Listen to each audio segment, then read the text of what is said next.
ఫసల్ బీమా యోజన పథకం కింద బ్యాంకులలో ఇన్సూరెన్స్ జమ చేయమని మనకు ఆర్డర్స్ వచ్చినాయి.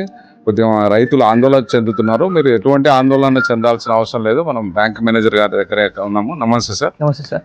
సార్, ఇప్పుడు ఈ బీమా గురించి కొద్దిగా మాకు ప్రేక్షకులు చెప్పండి సార్. బీమా ఇంతకుముందు 10వ తారీఖు దాకా లాస్ట్ అని చెప్పి అన్నారు. తర్వాత మళ్ళీ గవర్నమెంట్ నోటిఫికేషన్ వచ్చింది, 31వ తారీఖు దాకా పెంచారు.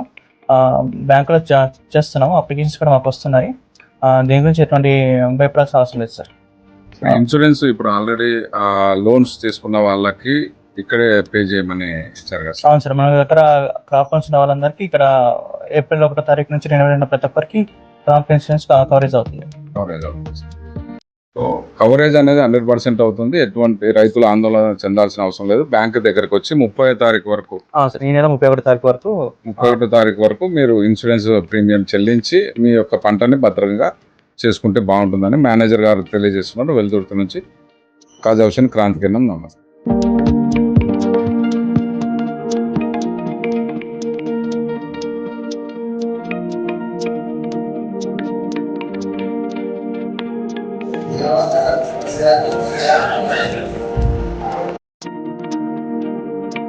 అందరికీ నమస్తే. నేను వెల్దుర్తి ఆంధ్రప్రదేశ్ గ్రామీణ బ్యాంక్ దగ్గర ఉన్నాము. వెల్దుర్తి మండల రైతులందరికీ విజ్ఞప్తి ఏంటంటే, ఈ నెల 30 వరకు ఏదైతే ఇన్సూరెన్స్ అనేది గడువు పెంచడం జరిగింది. ఆంధ్రప్రగతి గ్రామీణ బ్యాంకులో పత్తి మరియు వేరుశెనగ పంట వేసుకున్నటువంటి రైతులందరూ కూడా ఇక్కడ ఇన్సూరెన్స్ అనేది కట్టించుకుంటున్నారు. కాబట్టి మీ సేవా సెంటర్లకి మళ్ళీ ఎక్కడికి వెళ్లాల్సిన అవసరం లేదు.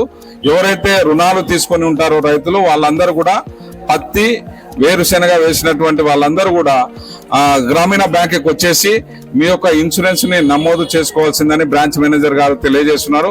కాబట్టి రైతులందరూ కూడా ఈ విషయాన్ని గుర్తించుకొని ఈ నెల 31 వరకు మీ పంటని ఇన్సూరెన్స్ చేపించుకోవాలని చెప్పి తెలియజేయడం అనేది నేను మీ కాజా హుసేన్, క్రాంతి కిరణం. నమస్తే.